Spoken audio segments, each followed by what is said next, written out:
I've been looking for a house with no walls or no whispers, no hiding places, no secret sister.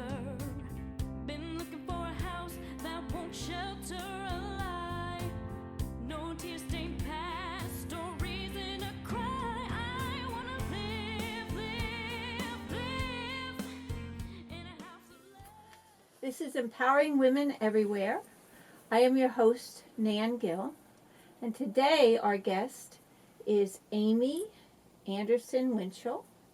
She is the president and CEO of Access, formerly known as Occupations, Inc., that has over 1,300 employees and staff, and they service over 8,000 individuals in the community a year.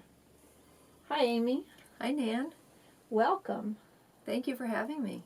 Oh, thank you. And we at Empowering Women Everywhere are very excited to find out all about the programs that you offer at Access. So, do you want to start out by telling us a little bit about the organization? I'd love to. Thank you. Access Supports for Living is a not-for-profit, of course, as you know, and we operate in 9 counties in the Hudson Valley. Oh. And you mentioned we serve lots of people, but what really matters is each person and family at a time. So our entire goal is to support meaningful lives for everyone. Despite the level of challenges and complexities, we know that each person has strengths and gifts and ways to contribute to the community. And when we're successful in embracing each person, then we all live in healthier communities. Wow, that sounds wonderful. What counties do you service? So our corporate offices and a great deal of our work is in Orange County. Right. But we also are a significant provider of service in Dutchess County. And in Ulster County, we operate the mobile mental health team there. In Sullivan County, we have a variety of services for families and children and people with developmental disabilities, as well as individuals who need help in their homes with personal assistance. And we also have services in Greene County and Columbia County, and Putnam and Westchester. We have some employment opportunities. You have a wide variety of programs and a wide area that you cover. And, if someone would like to get in touch with you, what's the best way to do that? So the best way, Nan, is to call our 800 number, which is 888-750-2266. And because we provide so many services, what I recommend is that the person in need of service just call and talk it through with our customer service staff. If someone wants to learn more about your organization before calling, what is your website address? So our website address is www.accesssupports.org. Okay. And we do try to have a full array of information about the different work that we do, hopefully in a format that people can really understand. Okay. And But if there's any question, they can just call you. Yes, in fact, we also have a live chat on our website if people want to ask some questions about services.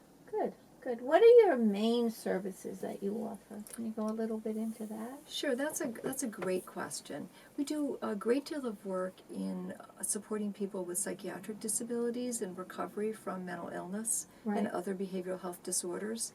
And so that work includes our licensed programs like our counseling centers, also a more intensive treatment program, and then lots of supports to increase recovery. So housing, care management, people to journey with individuals on their pathway to what's going to work best for them. Right. Now, do you only help people with housing assistance if they have a mental situation or a mental disability or something, or do you?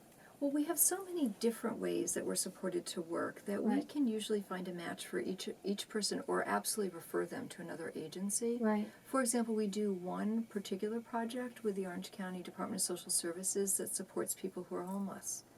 We also have quite a few supports for families raising children. Right. And a lot of our work, and some of the work we're best known for, is supporting people with intellectual and developmental disabilities. In fact, it's part of what caused us to change our name and change the way you can access our services, because the list is a bit too long of all of the different ways we support people. Right. And what matters is that people get matched with what's going to work for them. Now, is there any charge for your service? So that's also a great question. Most of our services are supported one way or another from government, Uh-huh. and sometimes people will have a copay with their insurance company if they're using, for example, a counseling center. Right. And if a person has no insurance, then we would work out a sliding fee. I saw something on your website that was about an affordable health insurance that you work with another organization to provide. Well, so we'll help people connect to the programs that are available in New York State, because some people who don't have insurance are eligible Right. and just don't know how to make that connection. Is there a time limit on that, or? And so those rules are, all governed by the state of New York and influenced by federal policy. But in terms of what's available today, Right. If people are eligible, then they can enroll and continue to receive that coverage. Right. So they could just call you and to see whether or not they're eligible for health insurance. They could, although we probably, if that's all they need, would link them to the Department of Health website. And there are certain providers that are specialized in that support. Right. What I think what you read on our website is intended to do is to let people know if they need counseling services, Right. don't be put off by not having health insurance. We'll help you figure out a plan. Now, I read something also that you have a program where people can call in, if they're upset, or it's a mobile. Right. In both Orange and Ulster County, we Right. operate the mobile mental health service. Okay. And that's a critical service that's available to everyone Right. that lives in the community. And it might be that they have an unusual event that's happened that's causing some real emotional distress. Right. Or maybe they're living with a mental illness and are experiencing some additional symptoms.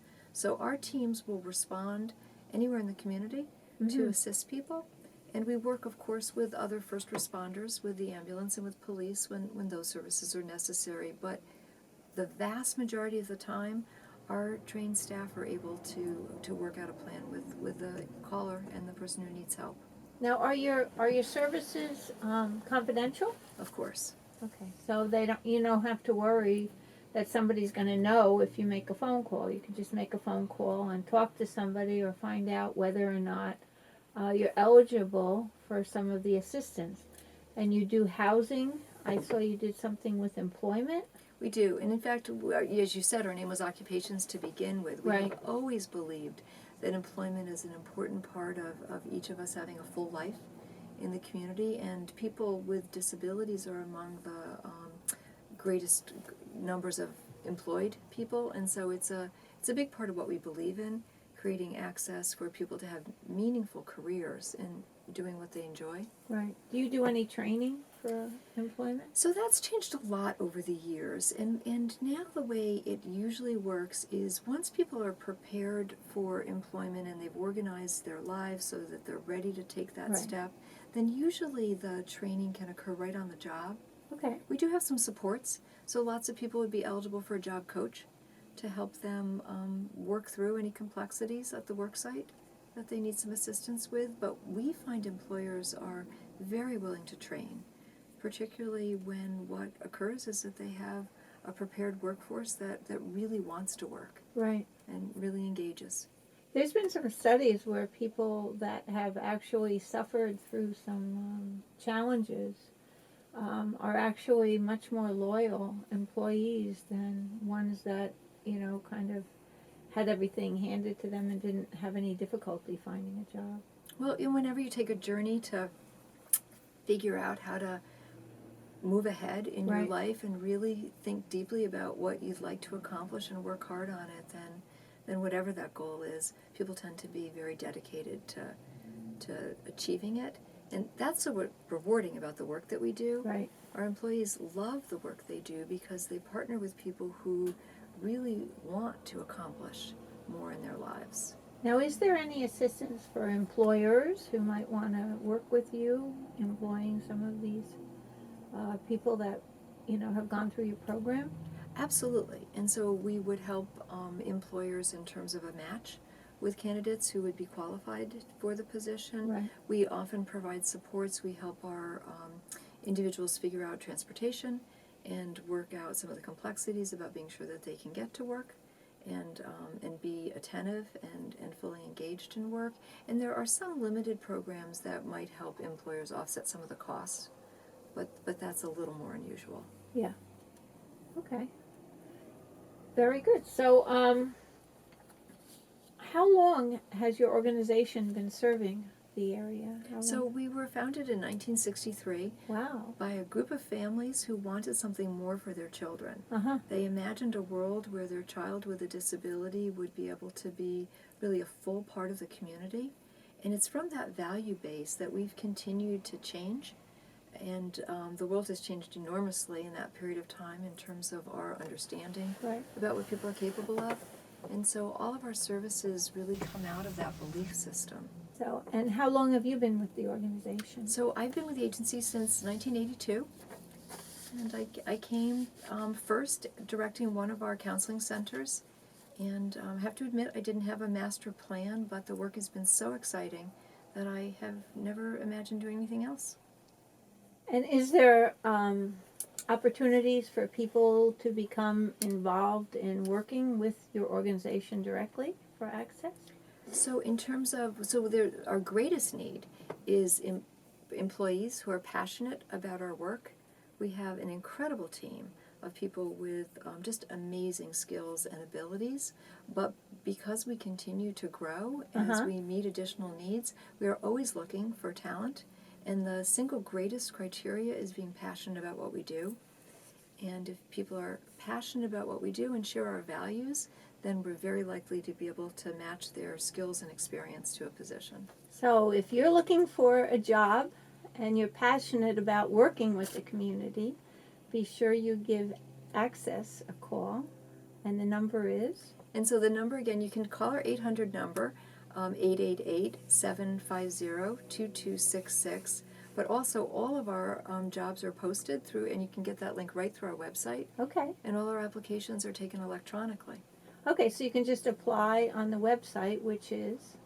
Which, again, is accesssupports.org. Okay. And I assume that you have volunteers working with you? We do. Okay. And so our board of directors, of course, are tremendous community leaders who are volunteers. And our board hosts a number of committees, including a number of events. And our events are so important in terms of helping the community really have the chance to learn about the work that we do and become involved. And then some volunteers work directly with the people we support. And so that's great too when people are looking for that kind of opportunity. Now, what kind of events do you have?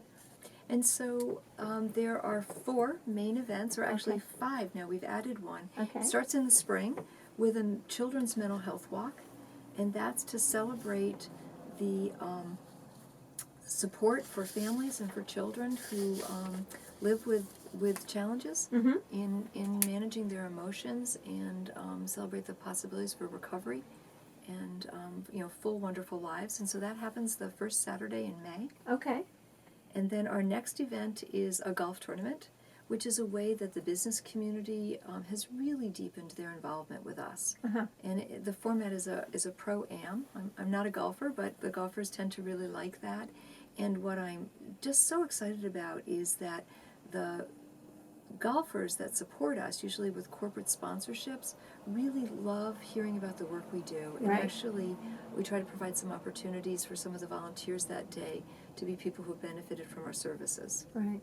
So that's a great opportunity. That's 2. That's 2. And then Moving right on. we also have a big party in the summer. It's called Saturday in the Park. And it's usually a Saturday in August. And that's actually a celebration with the people that we serve and the people that do this work. And that's a great way for people to volunteer who just want to be a part of our organization. And so we easily have 500 people, usually more. Wow. And that's been rain or shine, hot weather, and it's just fun.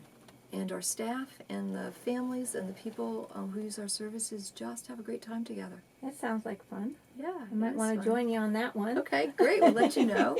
And then Okay. the Elks Club in Middletown does a roast beef dinner for us in October. Okay. And then our end of the year event is our gala, which is our biggest celebration and we always, our Vision of Hope Award goes to people who are just inspirational leaders in the work that we do, supporting people and supporting communities.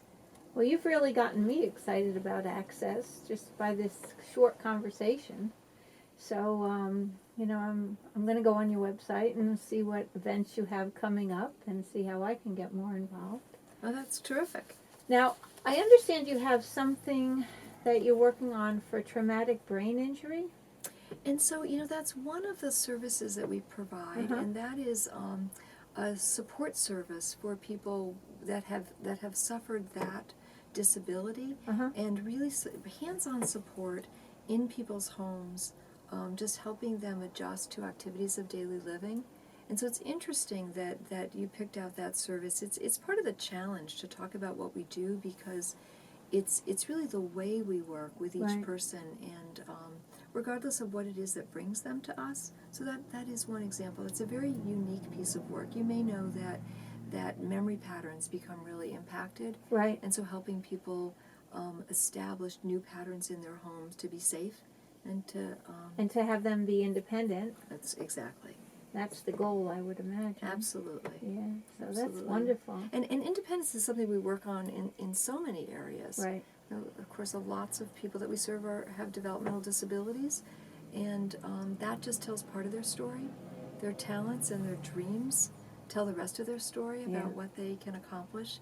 And with our newest venture in affordable housing, where we work with Devon Management and Warwick Properties, who actually build and operate the housing, and we support people with disabilities to be able to live on their own. And that has been really breakthrough in terms of the different ways people have chosen Right. to be independent and to choose who they want to live with and what they want to do with their time. It's really been remarkable. Yeah, it sounds wonderful.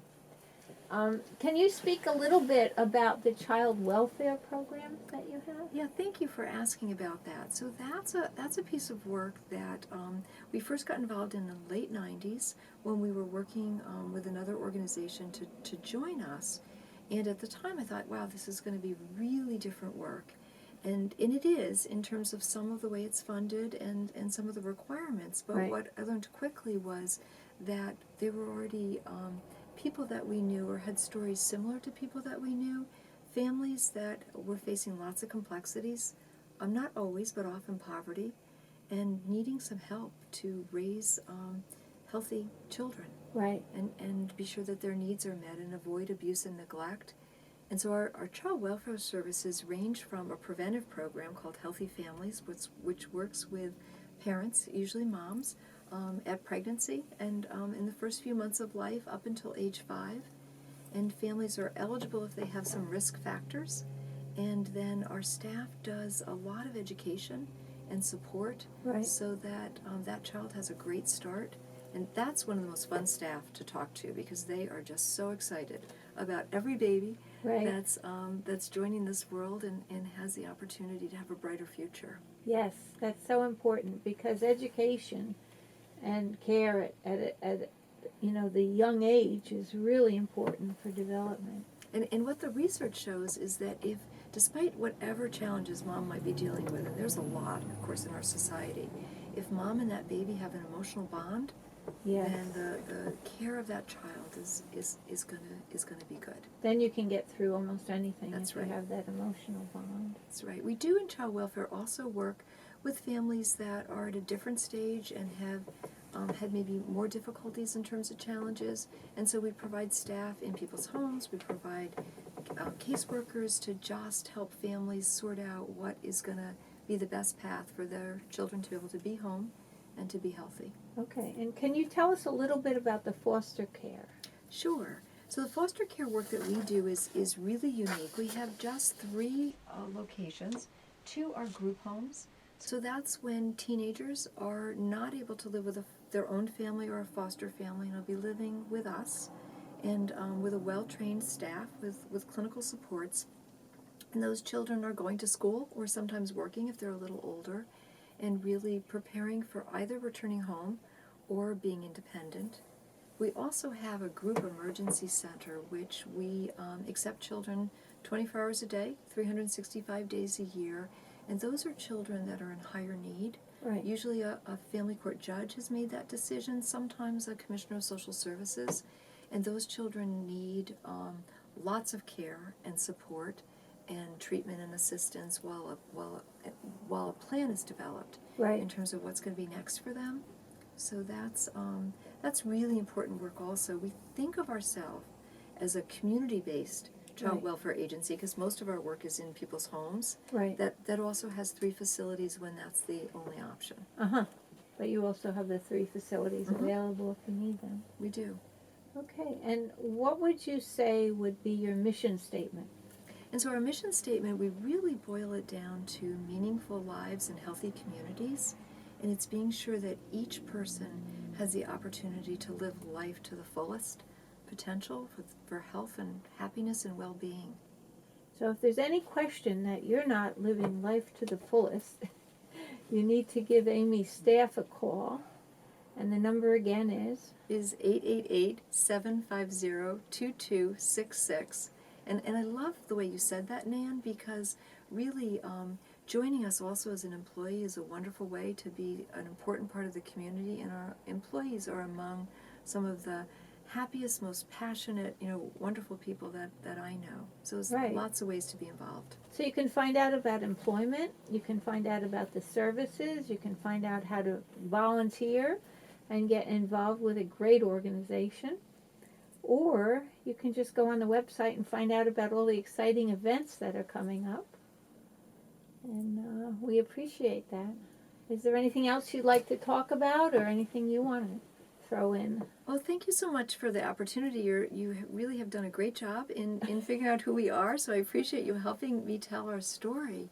It's hard to talk about all the things that There's occur so for much. 8,000 people, and so really that's why we try to make it as clear as possible that it's really just about all of us living together in a community, and when everyone is accepted for who they are and for their unique abilities, then we're all so much better off. Right, we're all like snowflakes.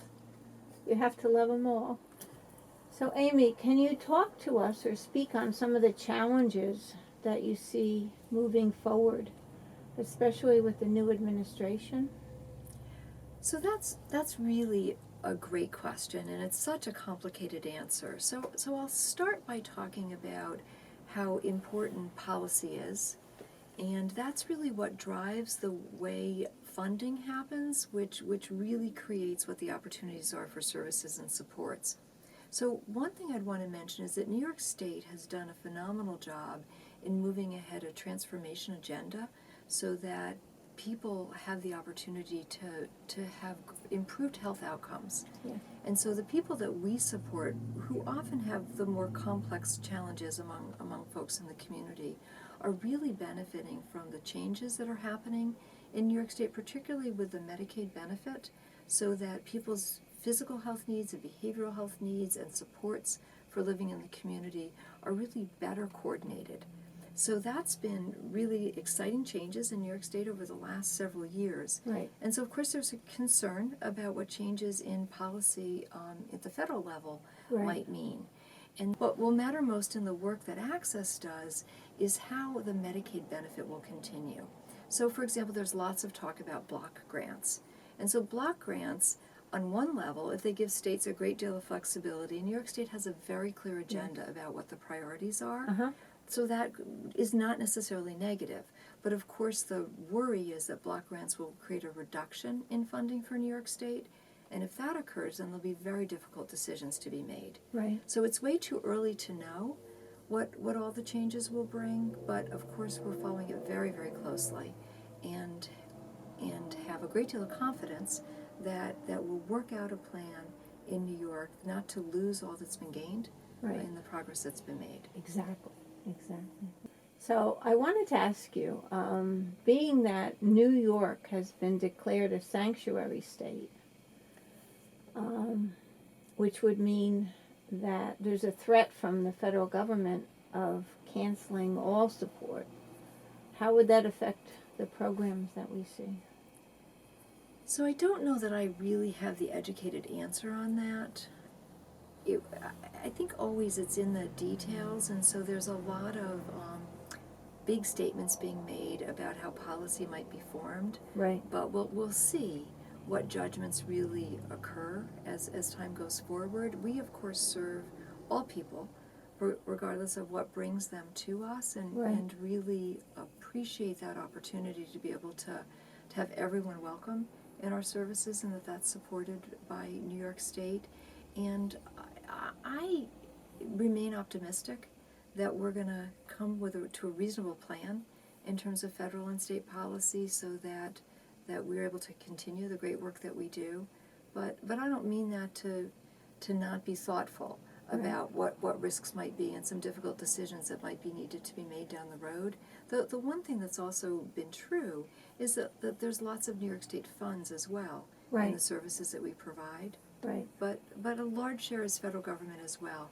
And so I certainly don't hear that statement to mean that the health care services that we provide would be impacted Right. by that kind of concern, but we'll have to really understand what the specifics are when decisions are made.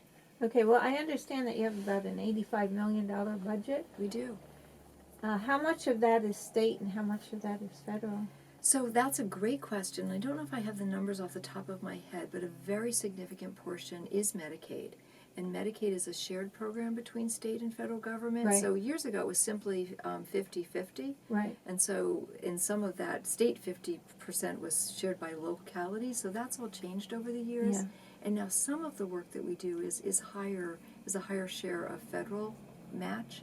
And that also was authorized under the Affordable Care Act. So some of those opportunities will be changing. Right. And so we'll have to sort through how what decisions are made at the federal level, what decisions are then made at the state level, and it's I'm sure that there are adjustments that providers like Access will have to make, but at this point it's premature to know what they might be. Being that there are changes coming in the way your funding is going to be handled, do you have any plans for the future to address those? We do, Nan. We've been working actually for 5 years with other providers of both healthcare and behavioral health services to begin to think about our work entirely differently. It's part of what's exciting about the transformation in New York Okay. State. This idea that we will move towards being paid for quality outcomes as opposed to just people using a service really resonates with us. Mhm. As long as there's adequate funding to support the staff that we need, the Right. talented staff to do the work, we look forward to a time when contracts are established so that we're being paid for quality, Right. and really being encouraged to provide only those services that are really helpful to help support people to move along Right. in terms of improving their health and their well-being. So it's often referred to as value-based payment, but it simply means being paid for quality instead of quantity. Mhm. So we're preparing for that. And we think those changes can be really positive as long as it's adequately funded. Okay, well, thank you so much, Amy. I really appreciate you coming, Thank you. and it was wonderful to have you. And this is Nan Gill at Empowering Women Everywhere. And if you're ready for some excitingly happy and good news, tune in to us at www.empoweringwomeneverywhere.tv, or you can catch us on Spectrum, Channel 23, Fridays, 7 a.m., 7 p.m., on Port Jervis Cable, 7:30 p.m. on Fridays, and at Manhattan Neighborhood Network on Channel 5, 1 p.m. on Saturdays. And if you want to have our show air in your neighborhood or your community, please give us a call at 845-294-7500, and we'll make them put us on the air. Have a great day. Thank you.